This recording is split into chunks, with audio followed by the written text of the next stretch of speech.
Mes sœurs, mes frères, bienvenue en cette méditation sur les textes de ce dimanche 8 octobre 2023, en ce 27e dimanche du temps ordinaire.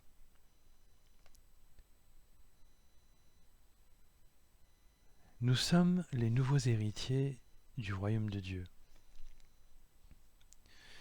Dans l'évangile du jour, Jésus a cette phrase terrible lorsqu'il dit « Aussi je vous le dis, le royaume de Dieu vous sera enlevé pour être donné à une nation qui lui fera produire ses fruits. »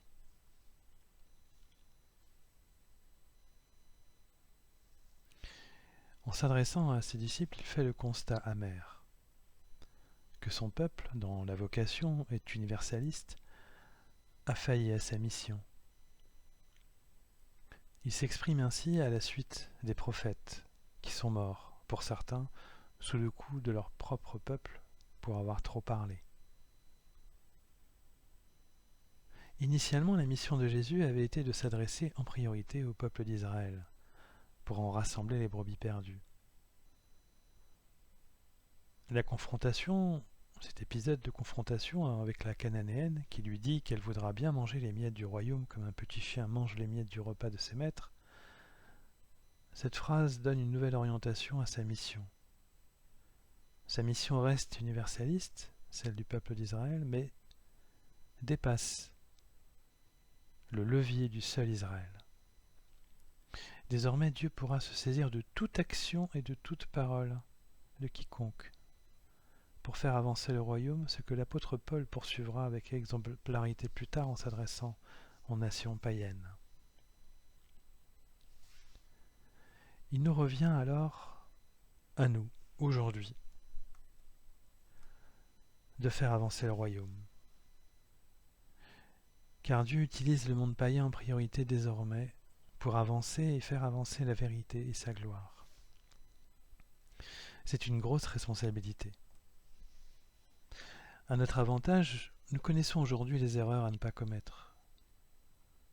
Le ritualisme, le légalisme, le conservatisme, tout esprit qui regarde le message de Dieu comme un message de peur, un message d'interdit et de froideur à l'égard des créatures de Dieu. Nous avons comme antidote contre ces réflexes spirituels et sociaux malsains l'exemple de Jésus-Christ et le soutien infaillible et constant de l'Esprit Saint.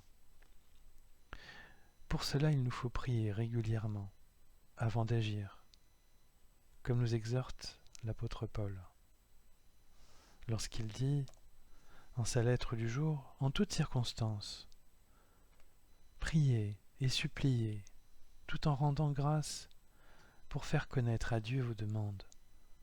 Et la paix de Dieu, qui dépasse tout ce qu'on peut concevoir, gardera vos cœurs et vos pensées dans le Christ Jésus. Seule sa paix peut nous permettre d'agir sereinement et de pouvoir éclairer le monde avec sa parole, pour rendre gloire au royaume de Dieu par notre vie.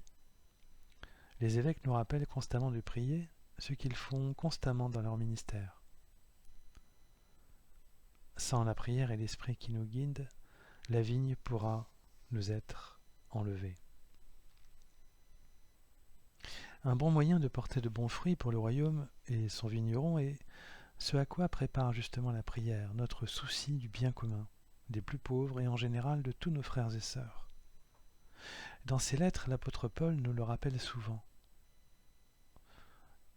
Il nous dit souvent de donner un bon témoignage de la vérité de l'Évangile en nous soutenant les uns les autres. C'est lorsque je renonce à mon pouvoir et à mes désirs que j'arrive à rencontrer l'autre dans toute sa plénitude et que je le comprends. À ce moment, j'arrive à le servir tel qu'il doit l'être. C'est cette rencontre qui est véritable rencontre et don total. Comme Jésus le Christ qui a renoncé totalement à son pouvoir pour se donner complètement à la croix pour nous, en témoignage de la vérité et pour notre salut.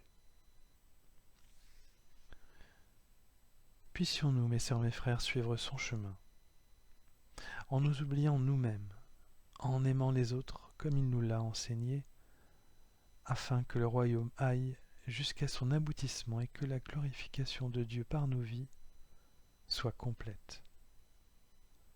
Nous serons alors de bons ouvriers dans la vigne de notre Seigneur et Sauveur.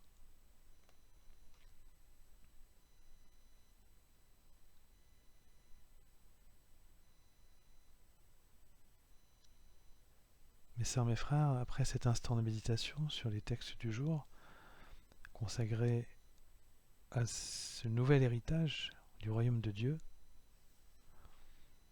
je nous invite à la prière.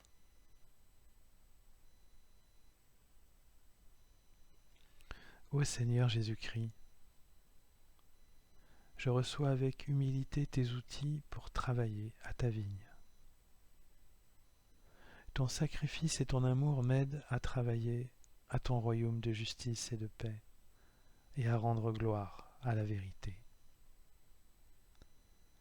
Fais-moi petit pour que les autres grandissent. Fais-moi mineur pour que mes frères et sœurs deviennent majeurs. Fais-moi serviteur pour qu'ils soient aimés complètement. Comme toi, qui nous a aimés totalement, nus à la croix. Amen.